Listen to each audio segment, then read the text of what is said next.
SIR নিয়ে আর চিন্তা নেই। প্রচুর মানুষের চিন্তার অবসান করলেন স্বয়ং প্রধানমন্ত্রী নরেন্দ্র মোদী। এবার তিনি এক্স হ্যান্ডেলে সিএএ নিয়ে একটা গুরুত্বপূর্ণ আপডেট দিয়েছেন। ফলে যারা যারা চিন্তা করছিলেন যে এসআইআর থেকে আমার নাম বাতিল হয়ে যেতে পারে বা আমরা হয়তো ভারতবর্ষে আর বসবাস করতে পারবো না, এবার তাদের জন্য কিন্তু একটা সুখবর চলে এসেছে। তো কাদের উদ্দেশ্যে এই আপডেটটা দেওয়া হয়েছে চলুন এক এক করে আপনাদেরকে দেখিয়ে দিই। আশা করি আপনাদের অনেকেরই কাজে লাগবে, অনেকেরই ভালো লাগবে এই প্রতিবেদনটা দেখে। তো অন স্ক্রিনে আপনাদেরকে একটা আপডেট দেখাচ্ছি, যেটা দেখতে পাচ্ছেন আনন্দবাজারে প্রকাশিত হয়েছে। এখানে যদি অ্যাড্রেস বার রয়েছে আপনারা দেখে নিন। কি বলা হয়েছে দেখুন, রানাঘাটে দাঁড়িয়ে আরও কিছু বলার ছিল। কলকাতা ছাড়ার পর পোস্ট মোদির, মতুয়াদের দিলেন আশ্বাস, নিন্দা যুবভারতী কাণ্ডের। তো বুঝতে পারছেন রানাঘাটে একটা কিন্তু যে সম্মেলন, প্রধানমন্ত্রীর সম্মেলন হওয়ার কথা ছিল, সেখানে প্রধানমন্ত্রী নরেন্দ্র মোদী ফোনে কিন্তু ওই সম্মেলনে যোগ দিয়েছিলেন এবং একাধিক কথা বলেছেন। তবে তারপরেও কিছু কথা বাকি ছিল যেগুলো তিনি পোস্টে লিখেছেন, অর্থাৎ এক্স হ্যান্ডেলে পোস্ট করেছেন। কি বলা হয়েছে দেখুন। আচ্ছা, তার আগে দেখে নিন কবে প্রকাশিত হয়েছে, 20 ডিসেম্বর 2025। কি বলা হয়েছে দেখুন। বলা হয়েছে, বক্তৃতায় মতুয়াদের উল্লেখ থাকলেও তাদের এসআইআর উদ্বেগ কমানোর মতো কোনো কথাবার্তা ছিল না। তাই প্রধানমন্ত্রী নরেন্দ্র মোদীর ফোন ভাষণ শেষ হওয়ার পরে মতুয়া সমাজের অনেকেই হতাশা নিয়ে নদিয়ার তাহেরপুরের মাঠ ছাড়েন।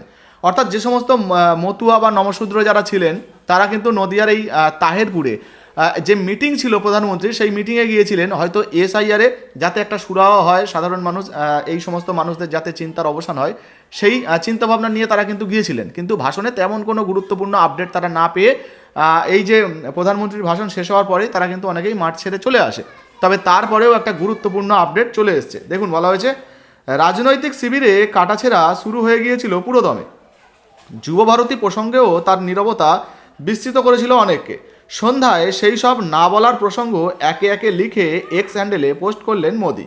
পশ্চিমবঙ্গের মতুয়া সমাজের উদ্দেশ্যে মোদী লিখলেন, আমি প্রত্যেকটি মতুয়া ও নমশূদ্র পরিবারকে নিশ্চয়তা দিচ্ছি যে আমরা সর্বদা তাদের সেবায় নিয়োজিত থাকব।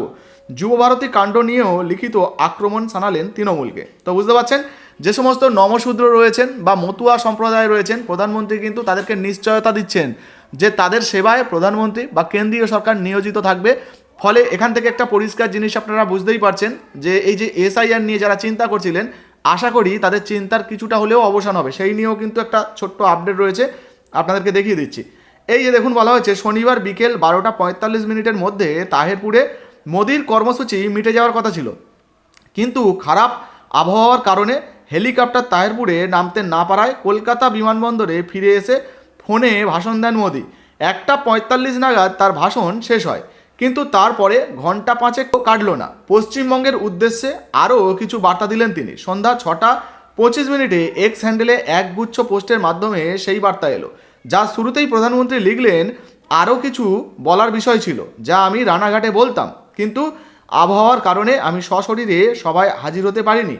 এখানে একগুচ্ছ বিষয় নিয়ে আরও কিছু জানাচ্ছি। তো মোদী তার পোস্টে কী জানিয়েছেন সেটা এবারে এখানে লেখা রয়েছে। দেখুন, বলা হয়েছে, প্রত্যেক মতুয়া এবং নমশূদ্র পরিবারকে পাশে থাকার নিশ্চয়তা দেওয়ার পাশাপাশি মোদী লিখেছেন, তারা মতুয়া ও নমশূদ্ররা, তাদেরকে বলা হচ্ছে, তৃণমূলের দয়ায় এখানে থাকছেন না। আমাদের সরকারের আনা সিএ এর সৌজন্যে মর্যাদার সঙ্গে ভারতে বাস করা তাদের অধিকার। তো বুঝতে পারছেন, যারা সিএতে আবেদন করেছেন বা করছেন তাদেরকে এই যে নাগরিকত্ব দেওয়া হচ্ছে বা ভবিষ্যতে নাগরিকত্ব দেওয়া হবে, এই নাগরিকত্ব নিয়ে এই যে সিএতে যারা আবেদন করেন, আপনারা জানেন সিটিজেনশিপ অ্যামেন্ডমেন্ট অ্যাক্ট, তো এর আন্ডারে যারা আবেদন করেন তাদেরকে ভারতের নাগরিকত্ব দেওয়া হয়।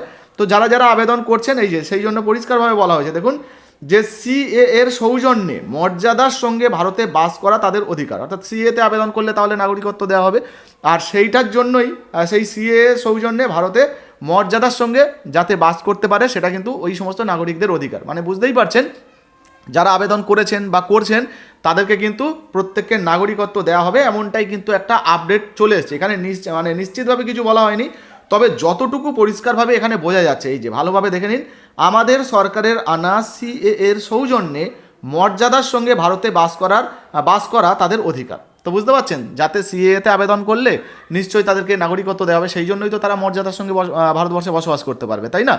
তো সেই জন্যই হয়তো নাগরিকত্ব তারা সবাই পেয়ে যাবে। এই নিয়ে কিন্তু একটা গুরুত্বপূর্ণ আপডেট তিনি দিয়ে দিয়েছেন। দেখুন, এখানে পরিষ্কারভাবে বলা হয়েছে, পশ্চিমবঙ্গের বিজেপি সরকার শপথ নেওয়ার পরে আমরা মতুয়া এবং নমশূদ্র সমাজের জন্য আরও অনেক কিছু করব। রাজ্য বিজেপির ব্যাখ্যা, প্রধানমন্ত্রী এই কথাগুলি তাহেরপুরে দাঁড়িয়েই বলতে চেয়েছিলেন, কিন্তু সশরীরে সভায় পৌঁছাতে না পারায় পরবর্তী কর্মসূচির জন্য অসমের গুয়াহাটি রওনা হওয়ার কথা থাকায় প্রধানমন্ত্রীর হাতে সময়ও বেশি ছিল না। আর সময় অভাবে সেই সব তথ্য বিষয় তিনি বলতে পারেননি, সেগুলি সমাজ মাধ্যমের যে পোস্ট, সেই পোস্টের মাধ্যমে তিনি জানিয়ে দিলেন। তো বুঝতে পারছেন, সিএ নিয়ে কিন্তু একটা গুরুত্বপূর্ণ আপডেট রয়েছে। এবার যারা সিএতে আবেদন করছেন হয়তো তাদের প্রত্যেককে নাগরিকত্ব দেওয়া হতে পারে। আর যারা এসআইআর নিয়ে চিন্তা করছিলেন, নমশূদ্র বলুন বা মতুয়া সম্প্রদায় বলুন, তাদের কিন্তু অনেকের চিন্তার অবসান ঘটতে পারে। যাই হোক, এই নিয়ে আপনার যদি নিজস্ব কোনো মন্তব্য মতামত থাকে অবশ্যই কমেন্ট সেকশনে কমেন্ট করে জানাবেন। ভিডিওটা কোনো রাজনৈতিক প্রেক্ষাপটে দেখবেন না, অনুরোধ রইল আপনাদের কাছে। আমরা কোনো রাজনৈতিক দলের প্রচার করি না, আপনারা জানেন। আমরা যেমন মুখ্যমন্ত্রীর কোনো রকম আপডেট এলে সেটা জানাই, সঙ্গে কেন্দ্রীয় সরকারের কোনো আপডেট এলে সেটাও কিন্তু আপনাদেরকে জানানোর চেষ্টা করি। তাই ভিডিওটা কোনো রাজনৈতিক প্রেক্ষাপটে না দেখে তথ্যমূলকভাবে দেখার জন্য অনুরোধ রাখবো। আর ভিডিও ভালো লাগলে অবশ্যই লাইক দিয়ে শেয়ার করে দেবেন। আপনার নিজস্ব মতামত থাকলে অবশ্যই কমেন্ট সেকশনে কমেন্ট করে জানাতে পারেন। ফেসবুক থেকে দেখলে অবশ্যই পেজটা ফলো করে আমাদেরকে সাপোর্ট করবেন, আর দু একটা ভিডিও কিন্তু অবশ্যই শেয়ার করে দেবেন। এই ভিডিওটা কিন্তু শেয়ার করতে ভুলবেন না। ধন্যবাদ।